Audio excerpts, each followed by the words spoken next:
Boa noite, irmãos. Voltamos novamente para meditar sobre a Palavra de Deus. Que a graça do nosso Senhor Jesus Cristo esteja com todos os irmãos e amigos. E o nosso desejo hoje é adorar ao Senhor através da reflexão da sua Palavra. E nós estamos estudando a primeira epístola de João, escrita pelo apóstolo João, o mesmo que escreveu o Evangelho e a revelação do Senhor Jesus Cristo, que nós chamamos de o Apocalipse de João. Nós já estamos chegando no capítulo 2, já vimos o capítulo 1 dessa epístola e hoje estaremos entrando no capítulo 2 e observando os versículos de 1 até o verso 7 do capítulo 2 da primeira epístola de João. Mas antes eu gostaria de lhe fazer uma pergunta importante. Como você entende que está em comunhão com Deus? Como você sabe que está em comunhão com Deus? Alguns acreditam que ter comunhão com Deus tem a ver com as suas emoções, com os seus sentimentos. Cada vez mais cresce o número de cristãos que vão às igrejas buscando isso, buscando emoção, buscando sentimento, e chamam esta emoção e este sentimento de paz. Então, acontece assim, quando eu vou ao culto, se saio com paz e alegria, esse sentimento bom, significa que o culto foi abençoado. Mas se eu vou numa igreja onde eu saio triste, ou de certa maneira pessimista com relação à vida, então significa que o culto não foi tão abençoado, aquela igreja não é boa, talvez aquele pastor não tenha a devida unção. Só que esse critério para avaliar comunhão com Deus, sentir algo, uma elevação espiritual, é um critério muito subjetivo, porque as nossas emoções oscilam e variam muito, porque elas são orientadas por um coração cheio de pecado, um coração pecador como o nosso. Com isso, irmãos, não estou dizendo que nós não podemos sentir emoções. As emoções fazem parte do nosso ser. Deus nos criou seres emocionais, que sentem as coisas. No entanto, nós devemos compreender que a nossa comunhão com Deus, ela não é mediada pelas emoções. A nossa comunhão, a nossa fidelidade, o nosso andar com Deus não é medido por eu me sentir bem ou não. Então, o que mede, o que mostra objetivamente, de modo prático, que eu tenho comunhão com Deus, que você que é crente em Jesus tem comunhão com Deus? E João vai abordar exatamente isso nos versículos que nós vamos ler. Nós já estudamos sobre comunhão no capítulo 1, falando que comunhão com Deus traz alegria. Nós já estudamos no capítulo 1, do verso 5 ao 10, que comunhão com Deus é andar na luz. E agora João ele vai ampliar mais o que é comunhão com Deus. Ele vai especificar, delimitar o que vem a ser comunhão com Deus, o que vem a ser esse andar na luz. Então João, do capítulo 2, 1 João capítulo 2, do versículo 1 ao versículo 7, nós vamos ler o seguinte, nós lemos na Escritura o seguinte: Filhinhos meus, estas coisas vos escrevo para que não pequeis. Se todavia alguém pecar, temos advogado junto ao Pai, Jesus Cristo, o justo. E ele é a propiciação pelos nossos pecados, e não somente pelos nossos próprios, mas ainda pelos do mundo inteiro. Ora, sabemos que o temos conhecido por isso, se guardamos os seus mandamentos.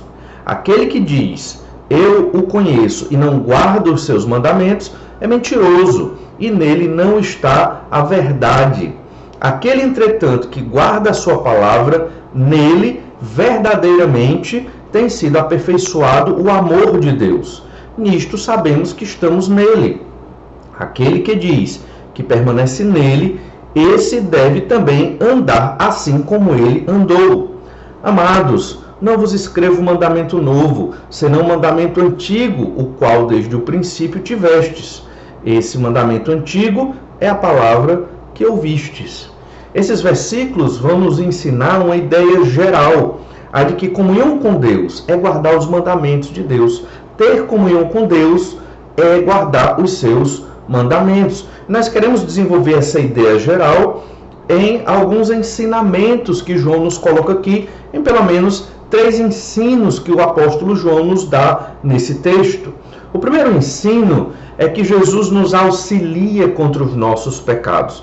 Nós meditamos no capítulo 1 que nós temos que andar na luz, que se dissermos que andamos na luz, mas estamos nas trevas, nós não temos comunhão com Deus. É uma mentira, estamos faltando com a verdade. Ou seja, o dizer não é tudo. O discurso religioso enganoso é muito comum no nosso meio. Nós precisamos agir mais do que falamos. E esse agir significa obedecer à palavra de Deus. No entanto, somos pecadores e podemos cair naquele erro, né? Eu sou pecador, eu cometo pecados, e então como eu vou poder andar na luz? Então eu sou desqualificado, eu não consigo, e aí começa um processo de vitimização, você começa a trazer a culpa dos pecados para si. E então João falou no verso 9, 1 João capítulo 1, verso 9, que o Senhor Jesus, ele é aquela pessoa em que nós podemos, através dele, confessar os nossos pecados ao Pai, e o Pai vai perdoar os nossos pecados e nos purificar de toda injustiça. Então, um pecador ele pode andar na luz, sim, confessando os seus pecados. Os versículos 1 e 2 são uma transição da temática do capítulo 1 para a temática do capítulo 2. Né? João ele continua com o mesmo ensino, só que aqui de uma maneira bem mais específica. Ele apresenta quem é Jesus, aquele que perdoa os nossos pecados. Jesus nos auxilia contra os nossos pecados. Para quê? Para termos comunhão com Deus, para andarmos na luz. Olha então a expressão que João usa. 1 João capítulo 2, verso 1, que acabamos de ler. João chama filhinhos. Não são realmente filhos de sangue do apóstolo João, mas são discípulos de João. São os crentes da Ásia Menor, das igrejas da Ásia Menor, a quem João havia pregado já há vários anos atrás e estava certamente num discipulado. Perceba que essa primeira epístola é um tipo de discipulado, só que de crentes já mais vividos na fé, a quem João chama de filhinhos. E ele diz: estas coisas vos escrevo para que não pequeis. O desejo de Deus, o desejo do apóstolo João, é que nós não pequemos. Agora, quem é que pode não pecar? É claro que todo ser humano peca. Os crentes em Jesus pecam também. Mas a ideia aqui é não termos uma vida constante em pecados. E tudo isso que João coloca é para que nos santifiquemos, para que tenhamos comunhão com Deus, e comunhão com Deus pressupõe confissão de pecados. Então, o objetivo aqui é que andemos na luz. Andar na luz é não pecar, é não viver em pecados constantes e rotineiros. Um dos problemas que nós encontramos no ser humano, o homem natural, o homem sem Cristo, é que ele interpreta de modo muito errado a graça de Deus. Quando um homem natural, é o nome que nós damos para aquele que não crê em Jesus Cristo, né? Um homem que é in natura, que não tem Cristo na sua vida, quando ouve da graça de Deus, ele pensa da seguinte maneira: se eu creio em Jesus, eu tenho o perdão dos meus pecados, e basta eu confessar e Deus me perdoa, e eu terei a vida eterna baseado em Jesus, então agora eu posso fazer todo tipo de pecado, porque assim eu teria a vida eterna e os prazeres desse mundo. Essa é a lógica do homem natural quando ouve sobre a graça de Deus. Mas aquele que foi convertido por Deus, aquele que estava morto nos pecados e foi vivificado por Jesus, ele pensa diferente. Uma pessoa que foi transformada, renovada pelo sangue de Jesus, ela não vai querer viver em pecados. Por quê? Porque o ser dela foi alterado, modificado pelo poder de Deus. Por isso, chamamos de novo nascimento, nasceu de novo. Jesus falou isso para Nicodemos, é necessário nascer de novo. É uma nova forma de pensar. O crente em Jesus, então, vê a graça de Deus de outra forma, da forma correta, né? Não da forma do homem natural, do ímpio, do pecador.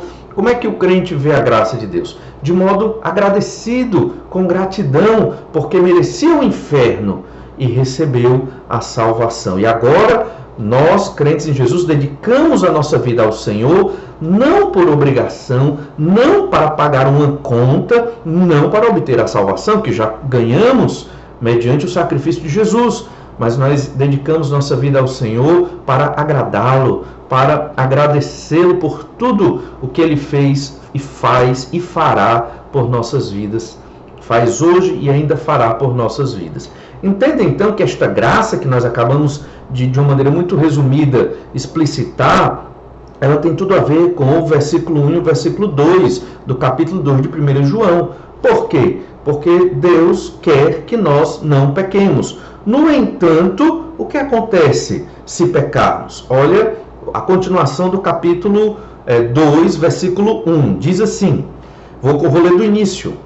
Filhinhos meus, estas coisas vos escrevo para que não pequeis. Se todavia alguém pecar, temos advogado junto ao Pai, Jesus Cristo, o justo. Se todavia. Então a vida do crente, ela não é uma vida de constantes pecados. A vida do crente é uma vida de vitórias sobre pecados. Mas esses pecados nunca acabam, o nosso coração é cheio de pecados, a nossa mente, e à medida que vamos vencendo alguns pecados, parece que vamos descobrindo outros pecados. Mas vamos obtendo vitórias e vamos diminuindo os nossos pecados, pelo menos é o que nós queremos, no exercício da piedade, da vida com Cristo, da vida com o Senhor nosso Deus. Então João diz, inspirado pelo Espírito Santo de Deus, se todavia alguém pecar, o que é que nós temos?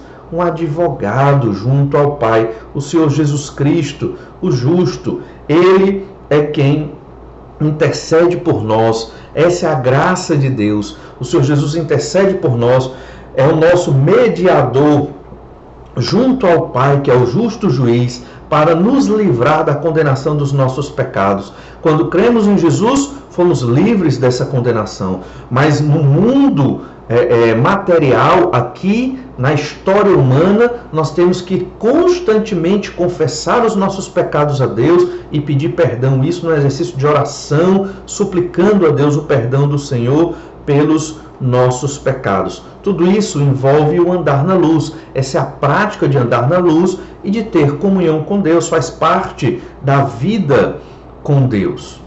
E então Jesus recebe esse título de advogado. E a palavra advogado aqui no Novo Testamento grego, que foi a língua original do Novo Testamento, é a língua original do Novo Testamento, advogado é a tradução da mesma palavra para consolador. Lá no Evangelho de João, capítulo 14, o Espírito Santo é chamado de o outro consolador.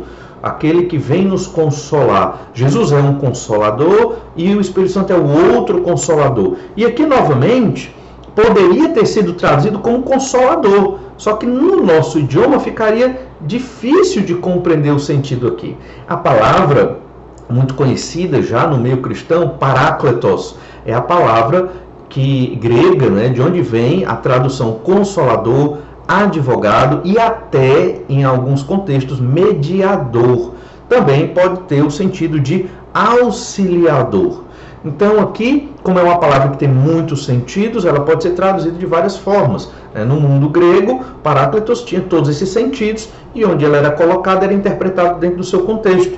Aqui, em 1 João, capítulo 2, verso 1, nós lemos advogado, ou seja, aquele que nos auxilia na justiça, aquele que media uma questão jurídica por nós, está nos defendendo. Mas será que Deus está nos atacando e Jesus nos defendendo? Não, não é essa a ideia. Mas dentro de uma linguagem forense, de uma linguagem da justiça, Deus é o justo juiz. E nós cometemos um crime contra Ele e temos que pagar a pena. Jesus pagou a pena na cruz pelos nossos pecados, por isso nós fomos salvos pelo sangue do Cordeiro. Ele é o nosso advogado. Se pecarmos, está lá Jesus para interceder por nós com as suas obras. Então, se você pecou, está arrependido e vai confessar o seu pecado, está lá Jesus diante do Pai para dizer, olha, esse aqui, eu derramei o meu sangue por ele, então ele pode ter o perdão dos seus pecados.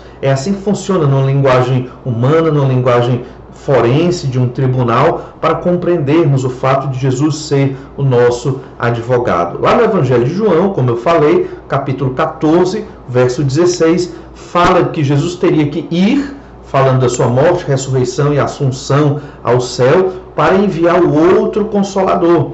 Olha lá, João 14, verso 16. E eu rogarei ao Pai, e Ele vos dará outro Consolador, a fim de que esteja para sempre convosco. O Espírito da verdade, que o mundo não pode receber, porque não o vê nem o conhece. Vós o conheceis, porque ele habita convosco e estará em vós. Quando Jesus falou isso, ele estava ainda em terra, estava ali no momento após a ceia do Senhor, no sermão do cenáculo, um salão que eles alugaram para realizar aquela Páscoa que se transformou em ceia, em João capítulo 13. E então no capítulo 14, Jesus ensina sobre o outro Consolador, que também é Deus, a terceira pessoa da Trindade, que viria e veio para nos auxiliar. O Consolador aqui significa que ele nos consola dos nossos sofrimentos, sim, mas ele também nos motiva, nos auxilia. É o Espírito Santo de Deus para que nós não venhamos a pecar. Jesus também é um Consolador, Jesus também é um Paráclitos, é um auxiliador. Jesus nos auxilia para que nós não vivamos em pecados. Quando pecamos, temos Jesus para interceder por nós, para mostrar ao Pai, o justo juiz, que o sangue dele foi derramado por nós e que nós podemos ter o perdão dos nossos pecados.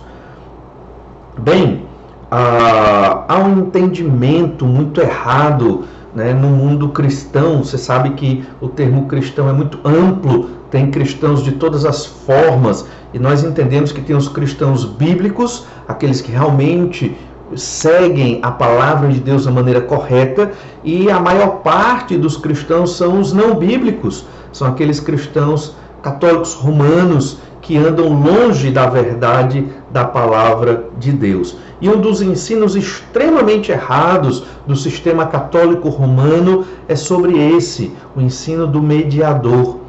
Para o romano, ele vai dizer que Jesus é o mediador. Ele concorda conosco nisso, com a Bíblia, melhor dizendo, ele concorda com a Bíblia ao afirmar que Jesus é o mediador, o Filho de Deus que veio morrer pelos nossos pecados. Isso é dito até nas missas.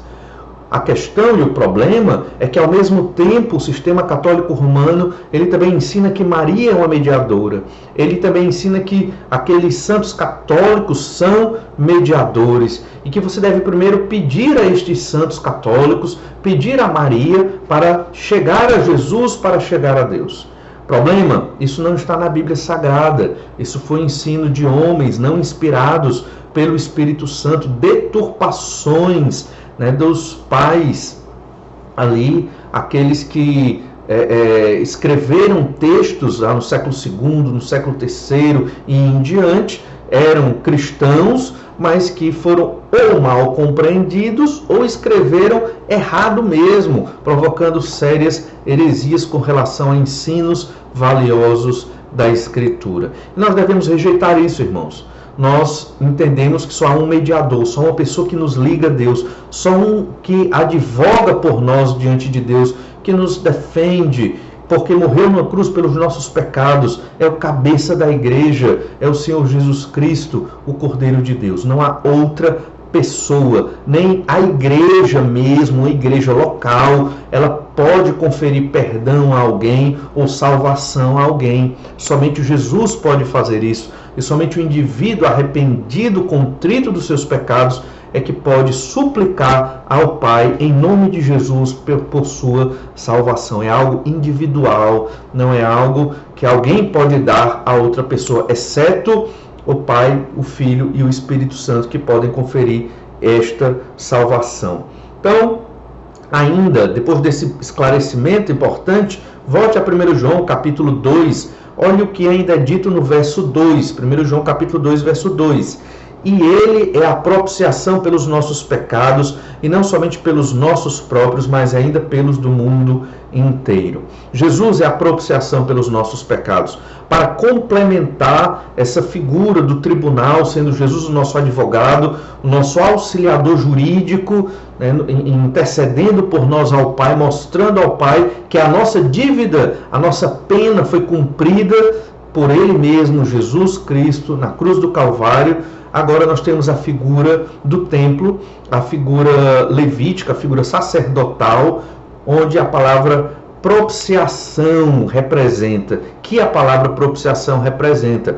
Propiciação vem do termo propiciatório. Propiciatório no Antigo Testamento era a tampa da Arca da Aliança, uma tampa de ouro, onde ali ficavam 2 querubins também feitos de ouro, apontando as asas um para o outro, um de frente do outro. E muitos salmistas falaram do trono de Deus através desta imagem, como se Deus estava sentado entre os querubins. Quando nós lemos em Apocalipse, realmente Deus está entre os anjos, e ali é uma imagem que nós temos, que João viu e retratou no capítulo 4 de Apocalipse, onde o Pai, o Senhor, está sentado no trono. No capítulo 5, o Cordeiro também está sentado no trono, mas a ideia é que Deus no trono é adorado no meio dos anjos. Então a Arca da Aliança representa essa figura celestial, e a tampa da arca, chamada de propiciatório, onde na lei levítica, uma vez por ano, no dia da expiação, como é dito em Levítico 16, era aspergido o sangue do cordeiro sobre a tampa do propiciatório para expiar o pecado do povo. Algumas versões de 1 João capítulo 2, verso 2, em vez de traduzir propiciação, traduzem expiação, porque o sentido é muito próximo. Propiciação, o propiciatório significa apaziguar a ira de Deus. Deus é irado contra o nosso pecado, não como a ira humana, mas certamente a ira divina, que é a retribuição pelo crime, é o castigo contra o pecado. Essa é a ira de Deus, e Deus está irado contra o pecado do ser humano. Então, como esse pecado, como é que essa ira, melhor dizendo, como essa ira é apaziguada? Pelo sacrifício, pelo sangue do Cordeiro, que no Antigo Testamento não tinha nada de místico ou de mágico, mas aquele sangue aspergido no propiciatório era uma mensagem dramatizada que apontava e apontou para o sacrifício do Senhor Jesus Cristo. Os israelitas compreendiam essas verdades, sabiam que aquele culto, aquela cerimônia onde o sumo sacerdote ia lá aspergir o sangue na tampa da arca no propiciatório, representava o sangue do Cordeiro de Deus, que seria derramado em favor dos pecados dos homens para trazer salvação. E é isso que João está trazendo aqui, essa ideia da propiciação, do propiciatório, da expiação. Expiação significa apaziguar, ou melhor dizendo, remover a culpa. Expiação é remover a culpa. Propiciação e expiação são muito relacionados, termos muito próximos. E João está dizendo algo que foi dito, né, nas outras epístolas também. Paulo, por exemplo, em Romanos capítulo 5, verso 1, diz: justificados, pois, mediante a fé, temos paz com Deus por meio de nosso Senhor Jesus Cristo. Então, Jesus, ele apaziguou a ira de Deus para nós termos paz. Jesus foi a expiação dos nossos pecados para nós termos paz com Deus.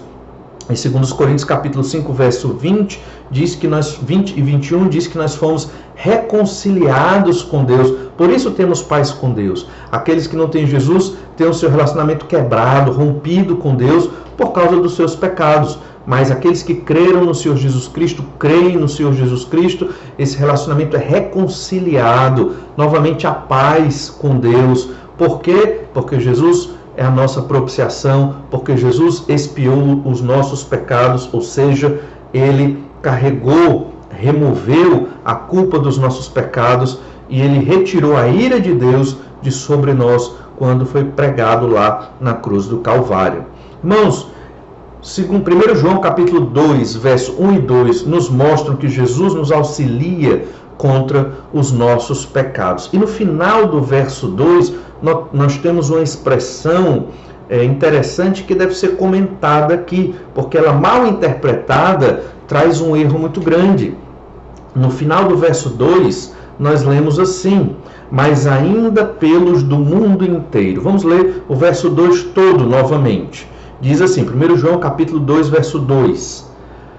E ele, Jesus, né, é a propiciação pelos nossos pecados, e não somente pelos nossos próprios, mas ainda pelos do mundo inteiro. Então, talvez alguns interpretam esse versículo dizendo que Jesus morreu pelos pecados do mundo inteiro. Mas aqui é um problema, porque isso pode, uma interpretação errada, gera o que nós chamamos de universalismo. O que é universalismo? É a salvação de todo ser humano. Todo ser humano, em que sentido? Cada indivíduo do planeta Terra foi salvo quando Jesus morreu na cruz. Então isso é o universalismo, ou seja, ninguém vai para o inferno, todos serão salvos. Isso é universalismo. Então, para que o Evangelho? Para que fazer o que fazemos hoje na obra missionária, se todos estarão no céu? Mas, na verdade, esse versículo não está dizendo isso. Jesus não morreu pelos pecados de cada indivíduo do mundo. Jesus morreu pelos pecados dos eleitos, dos escolhidos, que Deus escolheu desde antes da fundação do mundo.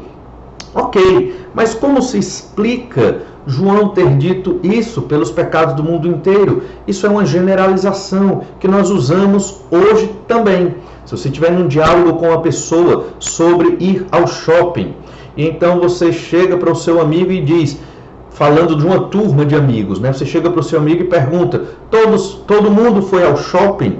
E o seu amigo diz, todos foram.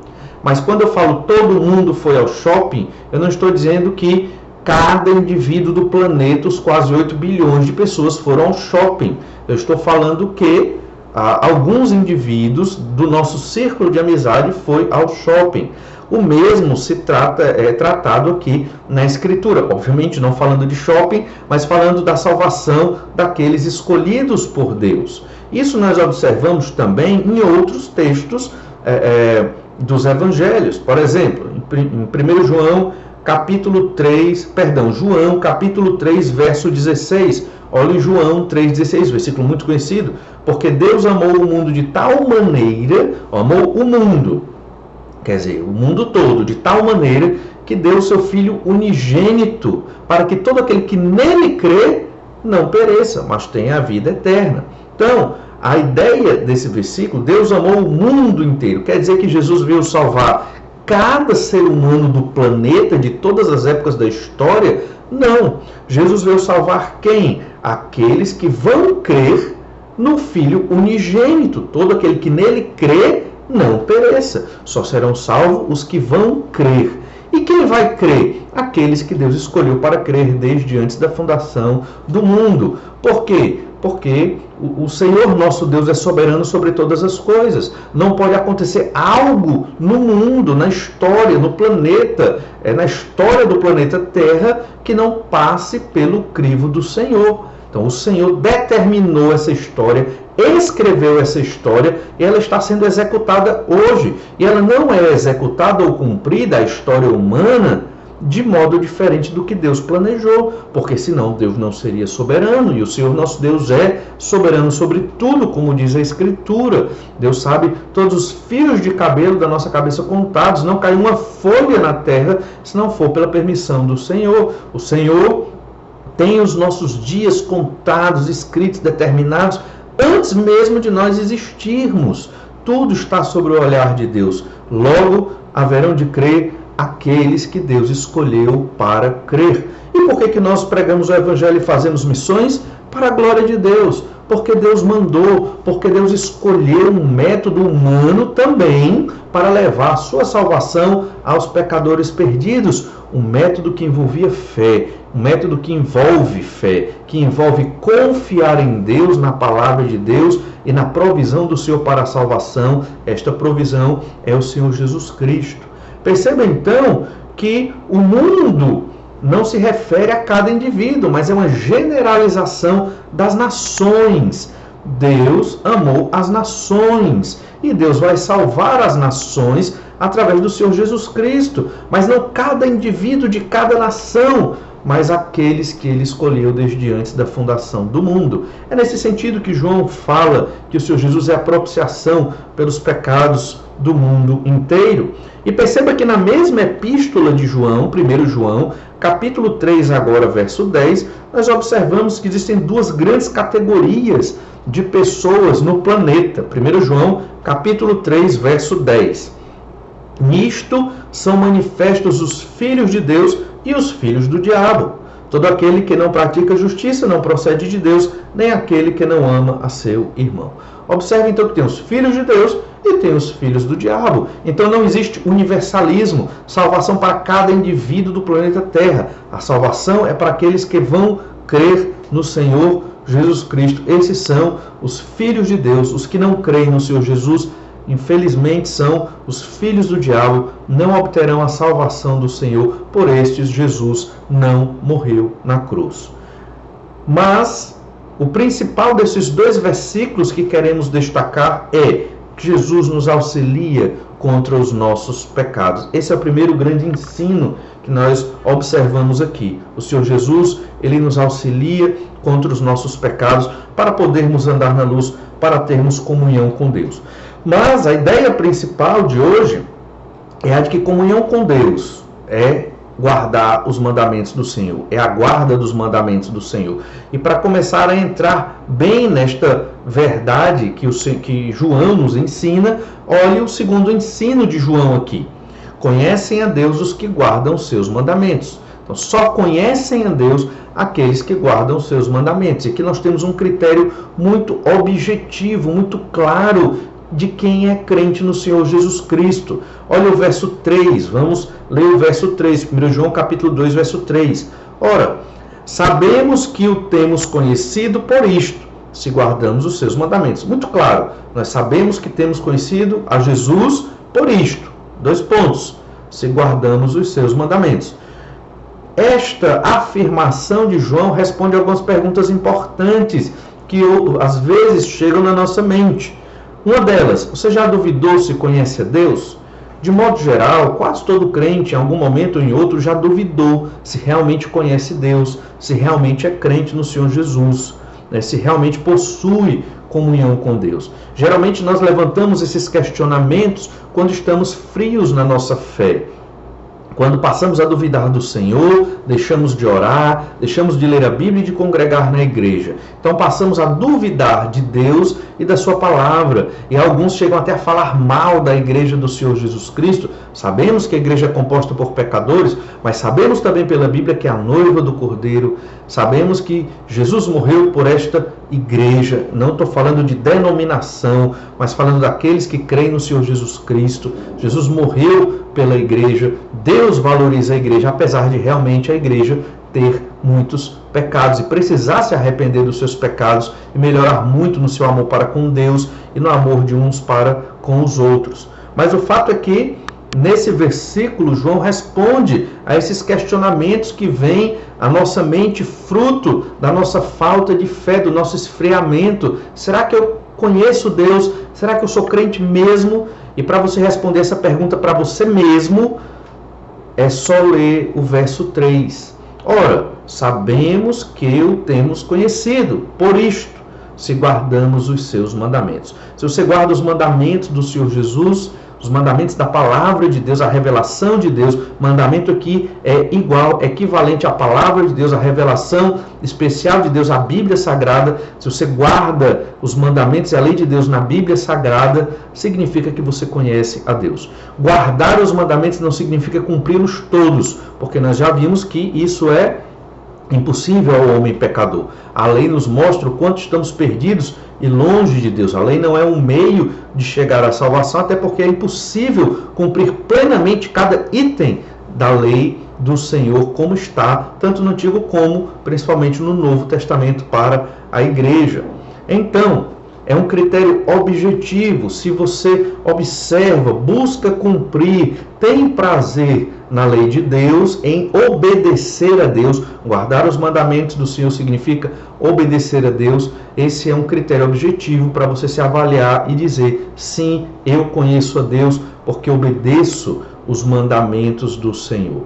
Perceba que este ensino, ele aparece também no Evangelho de João. Na verdade, ele aparece em várias partes da Escritura, mas João, no seu Evangelho, ensinou essa verdade.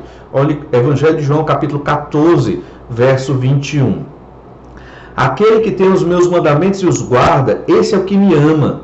E aquele que me ama será amado por meu Pai, e eu também o amarei e me manifestarei a ele. Então perceba neste versículo que aquele que guarda os mandamentos de Jesus é o que ama Jesus, é amado por Deus, e Deus se manifesta a essa pessoa de várias formas, no cuidado, na proteção, em várias expressões do amor de Deus por aquela pessoa. Novamente em João capítulo 14, verso 23, olha o que nós lemos. Respondeu Jesus: se alguém me ama, guardará a minha palavra, e meu Pai o amará, e viremos para ele e faremos nele morada. Amar a Deus implica guardar os mandamentos do Senhor. Como diz João, lá em 1 João, conhecer a Deus implica guardar os mandamentos, obedecer a palavra de Deus. Isso é extremamente significativo e importante para compreender se estamos andando na luz, se estamos tendo comunhão com o Senhor. Para ser mais claro, o apóstolo João, ele volta a usar aquelas expressões do dizer e do fazer, que nós comentamos outrora, do dizer e do fazer.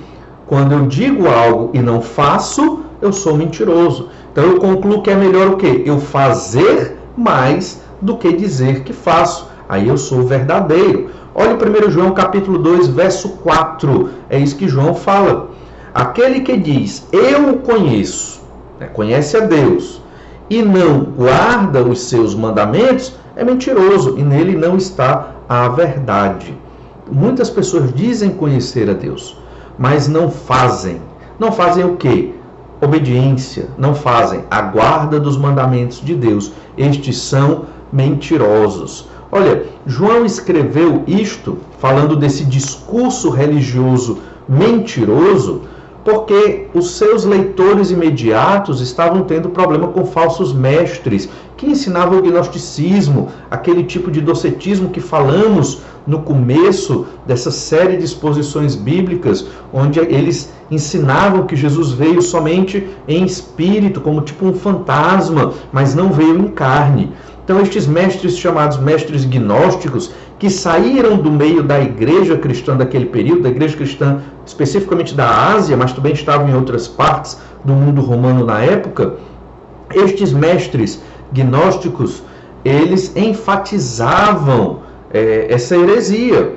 E eles diziam ter o conhecimento de Deus, diziam conhecer a Deus, mas na prática viviam longe da palavra de Deus, longe da obediência ao Senhor. Então João está escrevendo isso para alertar os seus filhinhos, aos seus discípulos, aqueles crentes da Ásia, a quem ele ensinou e aqui estava ensinando novamente os caminhos do Senhor. Para nós, essas verdades servem, primeiro, para nos avaliarmos, para entender que se nós dizemos que temos comunhão com Deus, isso deve implicar também em obediência à palavra de Deus. Dizer que conhece a Deus e não guardar os mandamentos do Senhor é mentira, é incoerência completa. Temos que avaliar a nossa vida. Lembre-se, guardar os mandamentos não é ser perfeito no sentido de ser sem pecado. Isso é impossível. Guardar os mandamentos do Senhor é andar na luz. Andar na luz é confessar seus pecados, é não viver na prática constante e rotineira dos pecados, mas é amar ao Senhor, buscar ao Senhor e obedecer os mandamentos do Senhor nosso Deus. Isso deve estar muito firme na nossa mente. Mas também esse versículo 4 nos instrui sobre os falsos mestres da modernidade. Existe uma massa popular muito grande, propensa a seguir um evangelicalismo extremamente pecaminoso e que está muito longe do evangelho do Senhor Jesus Cristo. Muitas, não são poucas, muitas igrejas ditas evangélicas não têm nada do evangelho do Senhor Jesus. Muitos do que carregam Bíblias e professam ser pastores, bispos, apóstolos, estão longe do que é a mensagem do Senhor Jesus Cristo. Então, se você ouve programas de rádio sobre a palavra de Deus, assiste programas de TV, vê no YouTube palestras, pregações, observe bem quem está falando, veja bem se essas pessoas guardam a palavra de Deus, guardam os mandamentos do Senhor. Ouvimos até notícias de que pessoas nesse período de pandemia, líderes religiosos desse meio chamado evangélico, mas um meio evangélico bem corrupto, estava até vendendo, né, cura para o coronavírus, que é uma coisa absurda. Deus pode curar uma pessoa do coronavírus? É óbvio que Deus pode. Agora, aquele bispo, apóstolo, pastor pode? Aí é outra questão, é outra situação. Não é falta de fé, irmãos. É simplesmente observar se aqueles líderes guardam a palavra de Deus. Lembre-se, guardar a palavra de Deus não é ser sem pecado. É impossível. Mas é viver em obediência à vontade do Senhor. E uma outra palavra muito importante em 1 João capítulo 2, verso 4. Vamos ler de novo 1 João 2, verso 4. Aquele que diz, eu o conheço, e não guarda os seus mandamentos, é mentiroso, e nele não está a verdade. Veja que há novamente aquela polarização verdade e mentira, dizer e fazer, mas a palavra aqui que nós queremos destacar no fim desse versículo, no fim da explanação desse versículo, é a palavra conhecer, o verbo conhecer. Conhecer a Deus implica no relacionamento com Deus. Conhecer não é somente aquela ideia vaga do conhecimento. Eu conheço fulano. Não, não é isso. Conhecer é se relacionar com Deus. Quem conhece, se relaciona com Deus, essa pessoa deve guardar a palavra e os mandamentos do Senhor. Lembre-se do Salmo 25, verso 14. A intimidade do Senhor é para os que o temem, aos quais Ele dará a conhecer a sua aliança. Então, intimidade com Deus é para quem teme a Deus.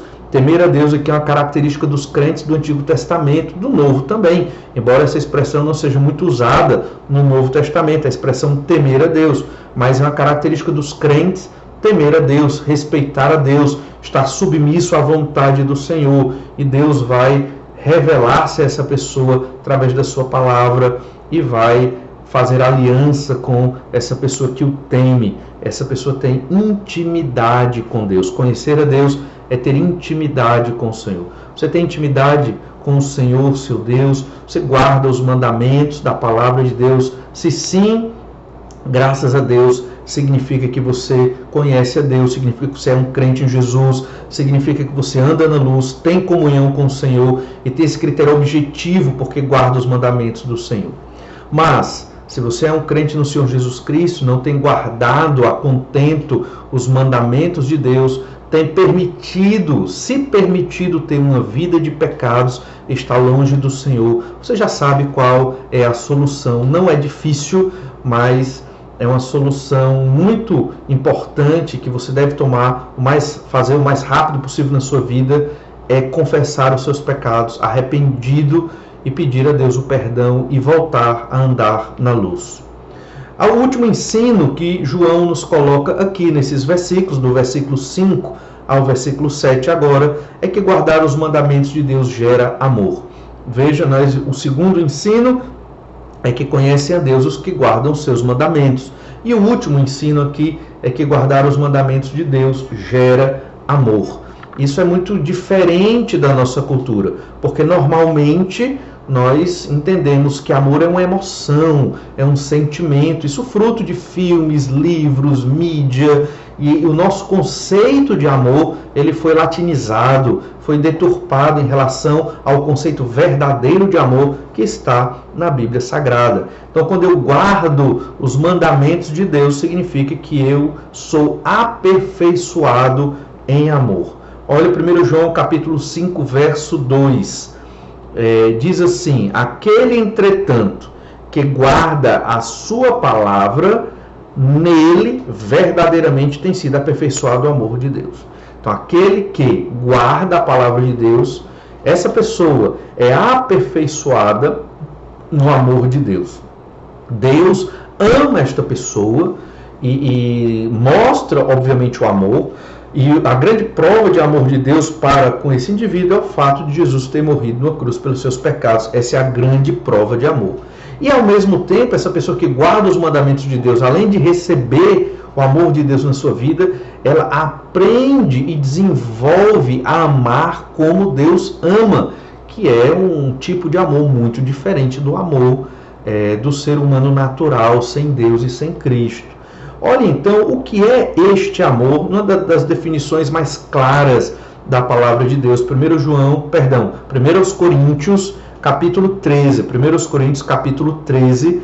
Você pode ler todo o capítulo, e todo o capítulo trata sobre amor, mas 1 Coríntios, capítulo 13, vamos ler especificamente, vamos ler todos os versículos, do 4 ao 7.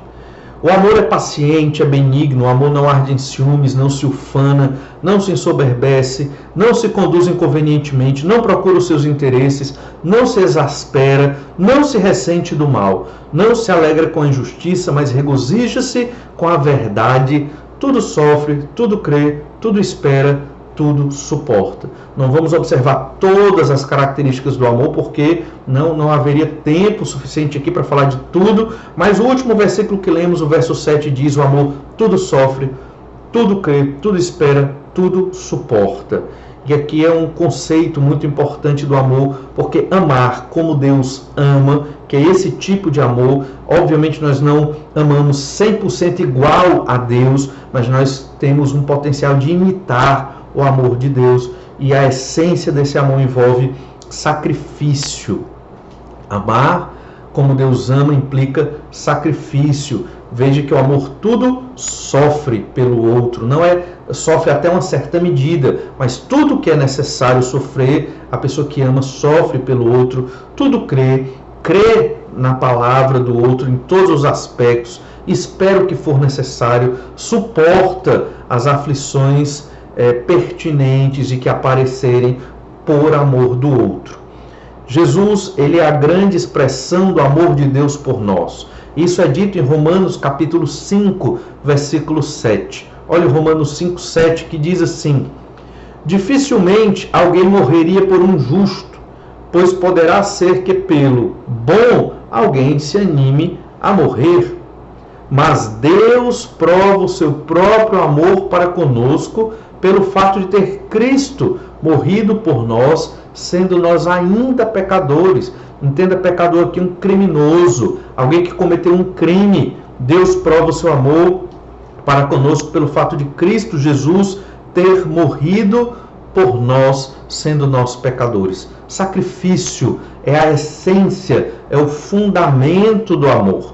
E sacrifício não é fácil, nós sabemos disso. Jesus, quando estava lá no Getsêmani orando, antes de ser preso, julgado e levado à cruz, Jesus agonizou, Jesus sofreu bastante. Lucas diz que ali ele transpirou gotas de sangue no seu sofrimento, na sua agonia, orando a Deus, suplicando a Deus ajuda naquele momento.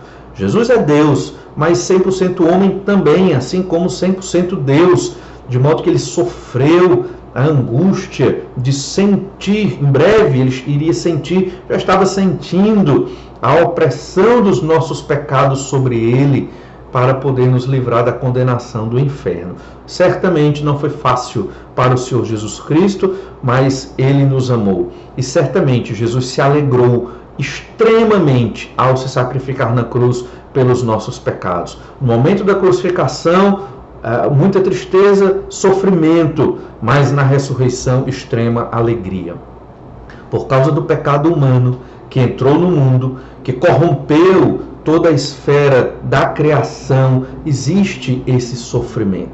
O nosso pecado deturpa, corrompe, destrói as coisas, e para colocar tudo no seu devido lugar, consertar, reestruturar, alguém teve que sofrer bastante. Esse alguém foi Deus, o Filho de Deus, o Senhor Jesus Cristo. Por isso, se queremos amar verdadeiramente as pessoas, em alguma medida, em algum momento, teremos que sofrer por estas pessoas a quem amamos. Por quê? Por causa do nosso próprio pecado e por causa do pecado dos outros. Esse ensino, irmãos, ele aparece em outros momentos na Epístola de João. 1 João capítulo 4, verso 7, nós lemos assim: Amados, amemo-nos uns aos outros, porque o amor procede de Deus, e todo aquele que ama é nascido de Deus e conhece a Deus. Ainda em 1 João 4, verso 12, ninguém jamais viu a Deus. Se amarmos uns aos outros, Deus permanece em nós, e seu amor é em nós aperfeiçoado. E o verso 16, 1 João 4,16, e nós conhecemos e cremos no amor que Deus tem por nós, Deus é amor, e aquele que permanece no amor permanece em Deus e Deus nele.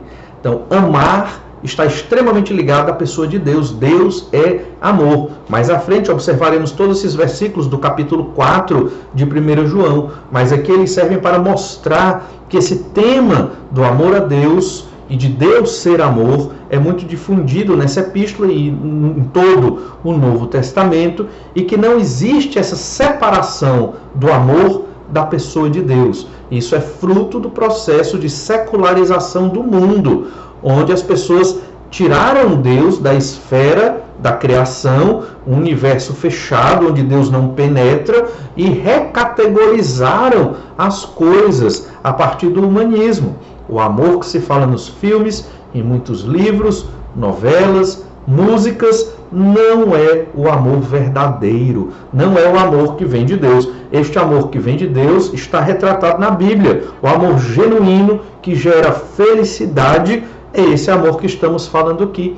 E ama a Deus aquele que guarda os seus mandamentos. Conhece a Deus aquele que guarda os mandamentos e obedece ao Senhor. Perceba que é um critério muito objetivo. Aqui não se fala de emoções. Amar aqui não tem nada a ver com emoções. Tem a ver com a atitude, com a decisão de se sacrificar pelo outro, de querer o bem do outro para honrar e glorificar o nome do Senhor nosso Deus. Assim como Deus nos amou, quis o nosso bem e enviou Jesus para morrer na cruz pelos nossos pecados. Irmãos, isso serve de alerta para termos cuidado com outras definições de amor que não são as definições bíblicas, que não tem a ver com a palavra de Deus. Lembre-se, a palavra de Deus é a verdade. Ela define o que é certo e errado no mundo. E aqui ela define o que é amor. Se você diz que ama uma pessoa,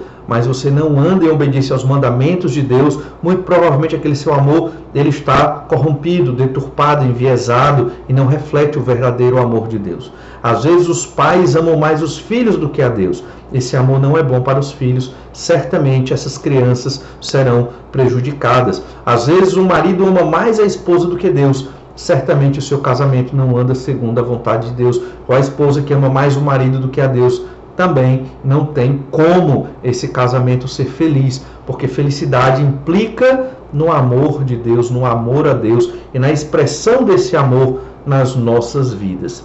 Vamos estar sempre atentos a estas verdades. E as emoções? Não são importantes?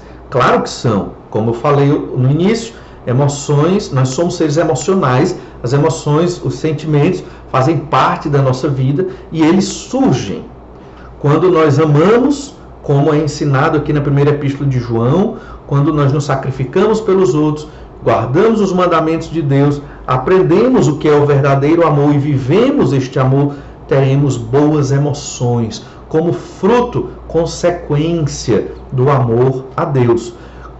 Do outro lado, quando pecamos, esquecemos os mandamentos, quebramos a comunhão com Deus, tristeza, depressões, sofrimentos, e muitas vezes não percebemos de onde vêm estes sofrimentos. Muitas vezes do nosso próprio pecado não confessado e arrastado durante semanas, meses e às vezes até durante anos.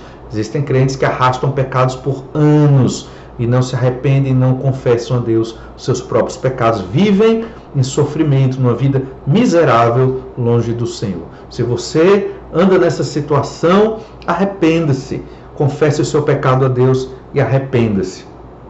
Ainda no final do nosso texto agora, 1 João capítulo 2, versículo 5, olha a parte B do versículo 5 e o versículo 6. Diz assim: nisto sabemos que estamos nele, estamos em Deus. Aquele que diz que permanece nele, esse deve também andar assim como ele andou. Importante aqui nós temos três expressões muito significativas: estar com ele, permanecer nele e andar com ele. Então esse ele aqui é Deus.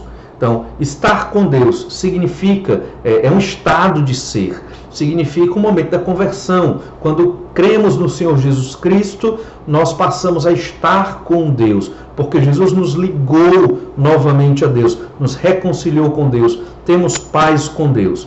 Depois de estar com Deus, nós permanecemos nele. E aqui reflete a dinâmica do relacionamento com Deus. O relacionamento que temos com o Senhor não é estático, ele é dinâmico. Nós permanecemos, temos que estar sempre ligados a ele.